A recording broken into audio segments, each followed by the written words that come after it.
First of all, I will explain the rules. Although this is an Amber only run, I will use another character like Kaya to progress the story quest if I absolutely need to. This will make sure that I can finish all story quests while only using Amber most of the time. Second of all, this challenge begins as soon as I get Amber in the story. Therefore, I can start almost immediately. This challenge is relatively simple and clear.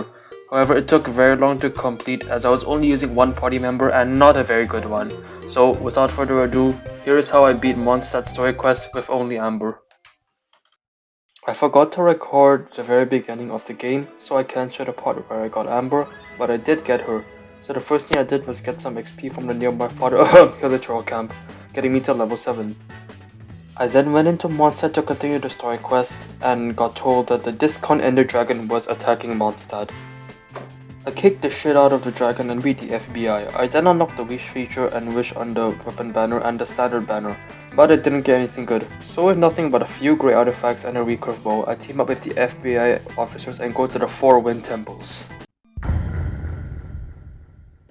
The Temple of the Falcon wasn't hard at all, at least for someone who's already played the game before, like me. It was fun watching the game trying to teach me things I already knew, like elemental sight, elemental reaction, and monuments. But in the Temple of the Wolf, I found out that fighting elemental enemies like power slimes is gonna be very painful because all I could really do is spam them with arrows as my E and my Q don't really work. More importantly, there are these lakes with spikes at the bottom of them that I cannot jump across or swim across, so I had to resort to using Kaya, because Kaya is absolutely needed to progress in the domain. It's not considered breaking the rules, because you need Kaya to progress in the domain. So anyway, I complete the domain, I see a bit of D-Link, and I get enough materials to level up Amber to level 20. I then fought the Cryo Flower Man, what was it called again? The Regis Vine, Regis Vine, I think. I got it to like 50% health, and I probably would have won with very high difficulty as my Amber was full and I was starting to get used to his attacks, but he was at low health. But I died to just look at this. I guess it's a glitch. I guess I could have won, but I would have been surprised if I lost the fight because of how much of a level advantage the guy had. The Temple of the Lion did have a few things of note. I had to use Lisa to activate the monument, which again was following the rules. This is the second time I had to do this though, so if it was purely Amber only, I would have stopped at like the first domain. The monument activated a time challenge, which I would eventually realize would become the bane of my existence, at least for this challenge. More on that later. Anyways, I barely complete the trial, and I killed the storm above Mondstadt, and now I have to get to level 10 to progress the story even more. I had a bunch of story quests that I could do at the moment, but I wasn't gonna do that for now. So I went back to Mondstadt, went to the Adventurers Guild, claimed my adventure rank up rewards, and unlocked the statue of the 7 near Dawn Winery. Now, there was Eye of the Storm protecting Dawn Winery, but it wasn't very dangerous since it was low leveled. All I did was just shoot it a bunch, and it was more annoying than life threatening, really. Now it was time for adventure. What was I gonna do in that adventure? Well, I wanted to get to Liyue, because Liyue has a bunch of rewards, chests, and quests that I can do that can boost my experience. To do that, I wanted to cut through Dragonspine, which is very dangerous, and touch the statue of the 7 in Liyue that is right next to Dragonspine. And that is my plan. That is also what happened. I got to the entrance of Dragonspine and realized that I need to be very, very sneaky because the enemies here are fucking jacked and would maul me just like someone stepping on an ant. It would be no difficulty. They would just maul me. I could get like one shot potentially. So I played very carefully. And I somehow didn't get into any fights that I couldn't win. I didn't get into any fights with over-leveled people, which was very good considering I didn't have that much food on me and I needed to spend it wisely because Amber, I only have one character and she fills up relatively quickly. Anyways, I made it to the Entombed City and unlocked the statue of the 7 there. Now I was on my way straight to Liyue, so I sneakily cut across the other half of Dragonspine and made it into Liyue, which has always been my favorite nation. I mean, if you look at the sunset from the big mountains at the edge, you get what I mean. It's really good. Anyways, I continue my way downwards, robbing baby hilichurls of their parents' love and happiness of childhood, and eventually reached Liyue Harbor. It honestly felt very surreal exploring all of Teyvat again. It's like that weird feeling of deja vu that you get out of the blue, like randomly. Upon me trying to activate all of the waypoints around Liyue Harbor, I see a ruin guard beside a checkpoint and decide to fight him as... I was actually pretty worried about this fight as I thought the guard would smoke my pack, and he was doing a pretty good amount of damage, but it wasn't really enough to overwhelm me. And when we both fell off the mountain, I got a bit worried as I was scared he was going to return to his original place and full heal as some monsters do. Thankfully, he died before that happened, so I beat Running Guard with just Amber. Upon returning to Mondstadt, I realized that if I wanted to get anywhere in this challenge, I needed a means to upgrade my bow. So I added up to the Domain of Forgery's location in order to, unlock the Domain of Forgery. But to unlock the domain, you need to use an animal character to activate the monuments to allow the domain to erect out of the ground.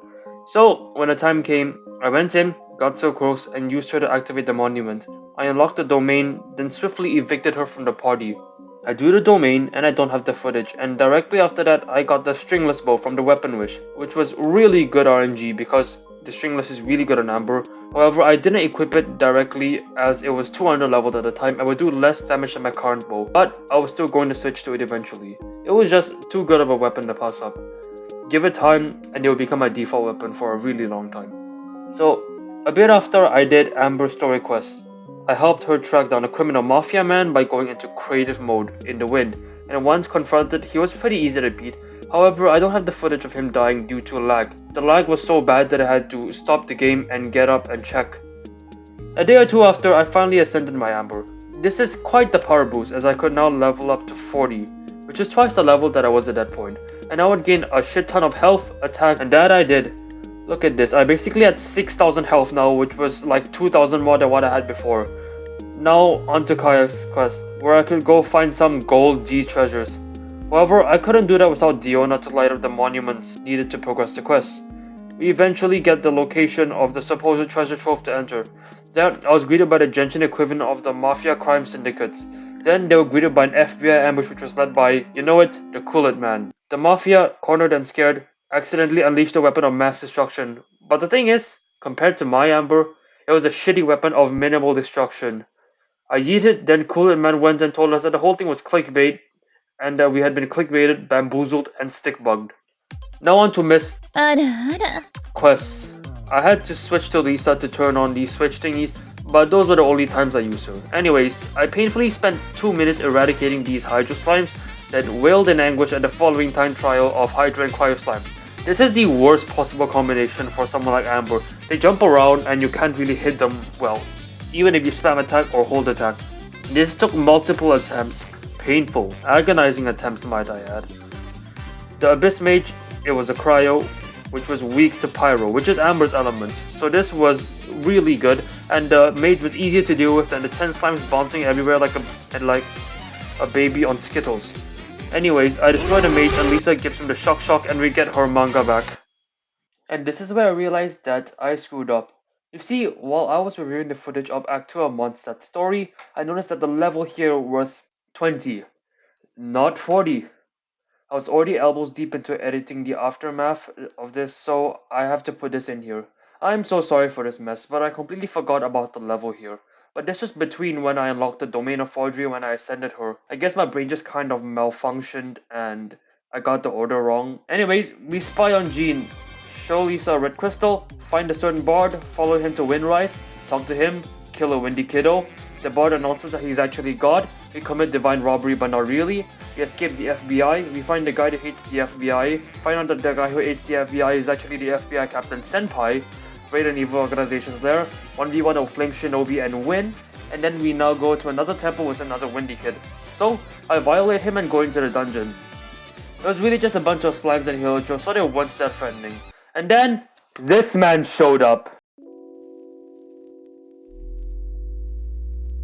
This man is where this one started to actually become painful and time consuming. He has a pyro shield around him, meaning that Amber's E and Q abilities are now rendered useless as they will do nothing against the shield. So it took, no joke, 3 minutes to get this kid's shield down as I was only spam shooting him. I hit him with literally everything and the motherfucker still got his shield out again. Thankfully, the water quickly took care of that. Anyways, we get the last tier and go back to the winery. We go to the cliff and Venti plays Megalovania. He summons the Ender Dragon. Venti tries to talk no jutsu him but fails, and we find out that the Abyss has been manipulating him. The wizard then 360 no-scopes Venti, and we are left to our own devices. The scope of what I did between Act 2 and Act 3 was pretty small. The only thing I did of note was Zhang Ling's story quest. All the others were commissions and random quests I found, which I did not record because I was almost out of space. In fact, at the time of writing this, I actually don't have enough space to download version 2.1, so space is a luxury here. Anyways, here's the just when I absolutely dogged with Amber, and because of a lack of footage, we go straight to Act 3. Because, you know, there's nothing that noteworthy. Now, Act 3 of the Mondstadt story is probably the part of the video which I look forward most to recording and editing. After all, you do fight Storm Terror in this part, and Storm Terror is probably going to be the highlight of this video. Anyway, me and the squad agreed to break into Storm Terror's lair, and on my way to Storm Terror's lair I was shooting villagers and just looting everything in general. Venti then lifts the seal around Storm Terror's lair and we enter the area. I forgot to activate the waypoint here, and this would be slightly relevant later. Side note, I am now hitting a nice 420 damage, which is a very good number I must say. Anyways, we continue sieging Storm Terror's lair until this happened.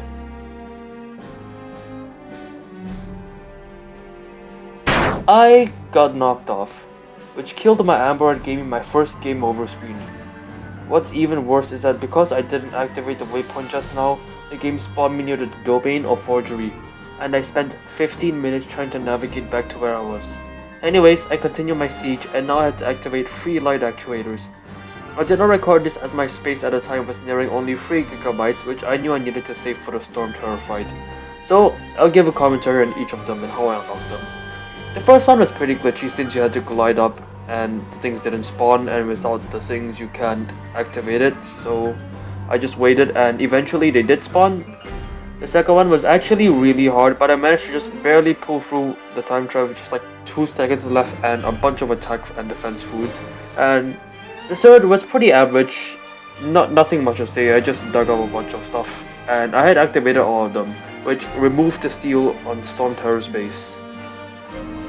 I figure now will also be a good time to talk about where I've been. Well, over the past month or so, I've been pretty busy with life. I mean, life was pretty normal, and then I had to go for this selective school exam, which I got into in the first round, and then after that, I had my interview. So basically, the reason I wasn't really doing anything was I was preparing for my interview, and it actually went pretty well. I'm not gonna tell you which school it is because I don't want to accidentally dox myself. But if you want an answer to where I've been over the past month, I've basically been studying a bit, preparing for an interview.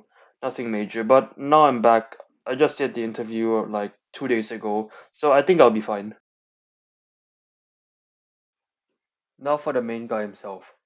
The biggest obstacle in the prologue of this mammoth of a game. The Terror of the Skies, caster of the Celestinum Finale Termini, friend of Barbados, the Valen. Venti speaks of our exploits and notes that he should write a song about us later. I check my inventory that I have enough gear to survive a 1v1 with a deity servant. Then, with bated breath, I confronted the Valen, terror of the skies and cosmos. We take to the aethers, and the stars spectate our tussle in the stratosphere. Blast with the strength of 1,000 winds, battering the Valen's abyssal colors in the hopes that the imprisoned child inside would be freed.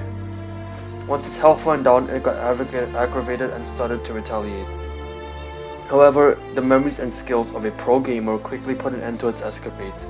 With nothing weird and out of the ordinary popping up, the dragon roars and descends. The real fight begins here. Now, Venti is my favorite character. I don't know why, I just think he has that drip. But I knew that I had to only use Amber. So I switched to Venti and did a few abilities with him, then I switched back to Amber. Getting back into the fight, the plan was simple. Shoot the Valen until he gets downed, then spam charge shot him. But there's a catch and something I didn't account for.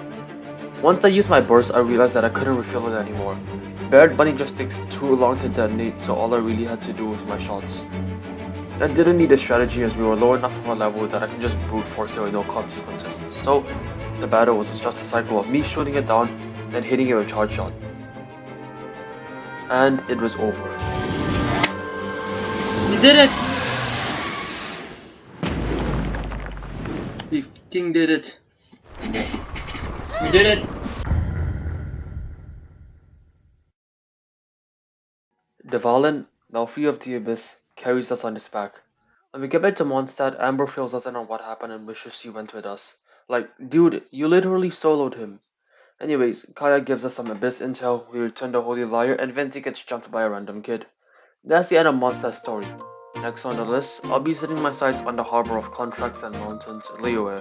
If you enjoyed the video at any point, please consider subscribing. I'm gonna start working on Liyue as soon as I can, and hopefully when Stashadaya comes out in like 2025, I would upload Liyue because I've done it.